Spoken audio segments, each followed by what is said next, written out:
chokes. I don't know, I never use it, I can eat it. Okay, so toe holds I use, but not that common. Knee compression I use more, but also not the knee compression is the same as the calf slice. So heel hooks and foot locks, straight foot locks, or ankle locks, I use those primarily. As probably 80% of my leg locks are those two. Knee lock will be the next 20, like probably 20%. 1 in 5 my attacks are knee locks, straight knee locks. Those are safer because you're not twisting or anything. Okay, so straight knee lock is very effective. We can look at that right now. Probably will, unless someone has a direction you want to go. And then we have compressions, which yeah, they work. And toe holds, I use the leash, but they're also very effective. Okay. An example, let's say fighters. You want to be well-rounded. The fighter Krokop, I speak Croatian, I lived in Croatia for a while, I was training him. Dropping names again, too. Look at this. He knows very well about the country running, but he never does it. Just, he likes to punch and kick. And by the way, he'll take other kickboxers down, he does, but he's primarily focused on staying away and punching. He does kick very hard, of course. I caught him right in his prime in 2006. I went 2007 onwards to Croatia, like 3 times a year, whatever, for 5 years. Stay for a month at a time. So you have someone who, trust me, they know how to throw a knee from the clinch, but they don't like to do it, right? He wants to punch and kick you in the head. That's how he is. So I'll never say tolls is like not good. They're very effective. It's just I don't use many of them. Okay, we can look at that today if you want them. I can show you a few principles of tolls, a few moves. Let's go for the knee lock. Do you have any specific suggestions about somewhere you want to go with this? Because I'll just go straight knee lock. Let's look at the destination. Okay. You know, line your side. Here's how I'll let the tar tie it. I don't want to play dry, say it's nice way. He's like, the whole point is you need your partner on your side. It's like, in from Russia, and I have problem, I live in Los Angeles now, and I have problem, I have nightmare that I go to beach, I drink too much, I go to sleep on beach, and I wake up, and there's some strange man lying next to me. He's like, what do? I break his leg. The reason that's important is because lying your back. I can't learn the knee lock from here. You have to be on the side facing. That's the reason. Okay. So, lying your back. I won't learn a knee lock from here. For anyone like, what the hell are you talking about? Just so you know, in reality, in a match, I'll make that leg happen. I'll make him get there. I'll make that happen. Don't worry. Okay? But we have to start on the side. You ever get a person like a limp fish in training? You can't just. And they're not a threat at all, but like moves don't work on at all. Yeah. Don't be a limp fish. Get a full on this side. Okay. So he's like, break your leg. Line side. He's like, get a bottom leg. Important.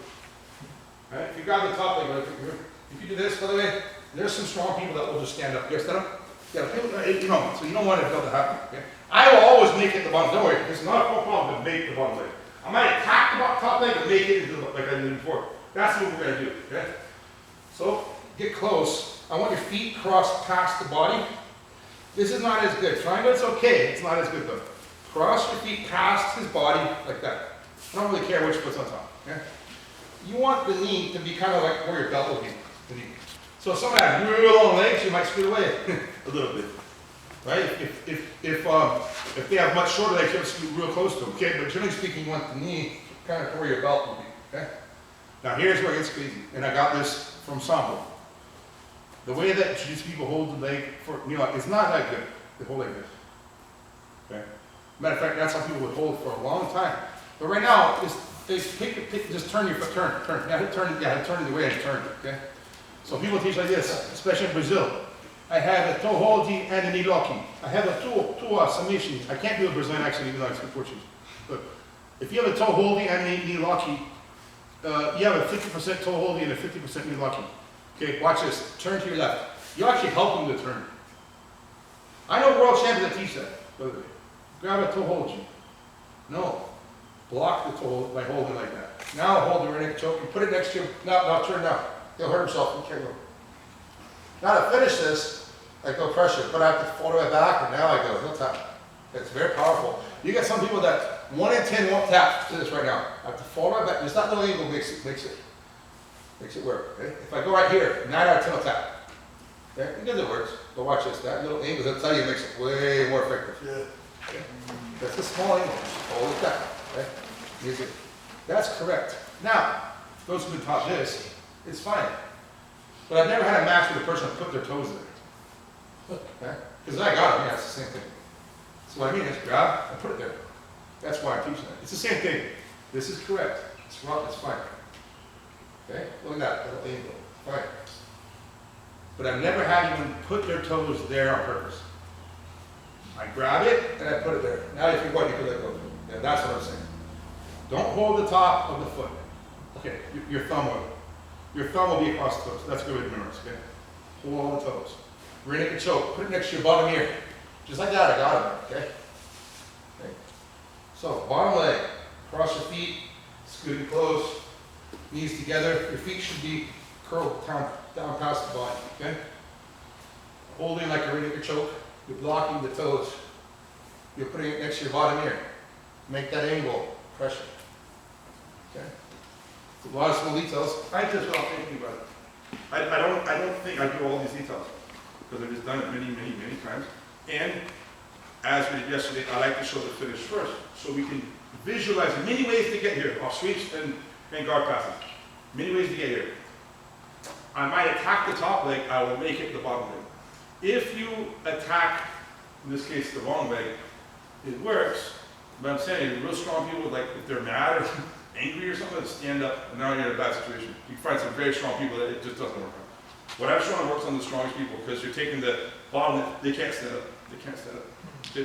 For those who are wondering, like, this is dangerous, it's safer than a heel hook. I mean, any submission can become an injury. I saw this in Japan before I was fighting in Pride. It was an American fighter versus a Japanese fighter. And the American fighter was like, he was pulling some, like Muhammad Ali stuff on him. It's like, way better boxer than the Japanese guy, way better. Kind of, maybe he even had some resemblances to Ali. That's not the same level, but I'm saying that he was moving real good. And the Japanese guy was arrested, not on the same level striking. And I'm talking like, I think they should have stopped the fight a couple times. This is back like late 90s. This is back when it was brutal. No, it's still brutal. Back in the day, it was just crazy. And finally the Japanese guy got him down, got him off right here, bottom leg. And the American guy stood up and he's going like, he's hitting him.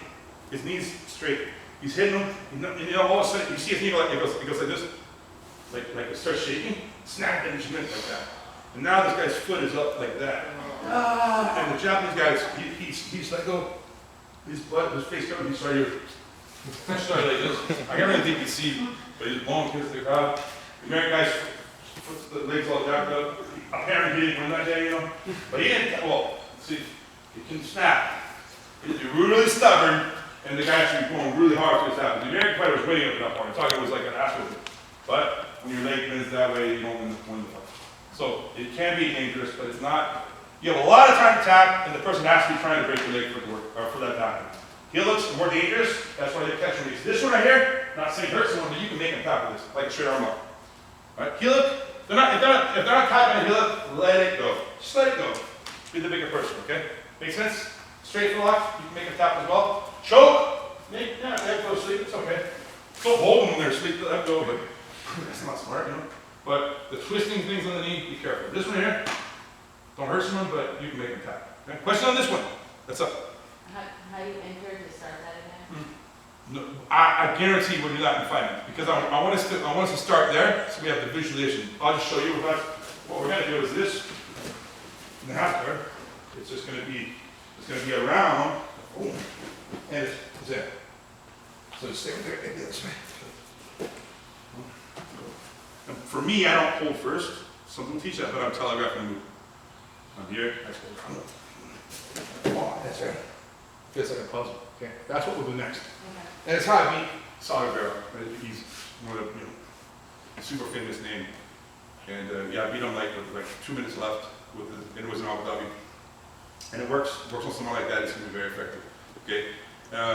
And sometimes you're in a tournament where heel hooks are illegal. So straight knee lock is gonna be something very viable. Okay. Let's go. Ready! Straight knee lock.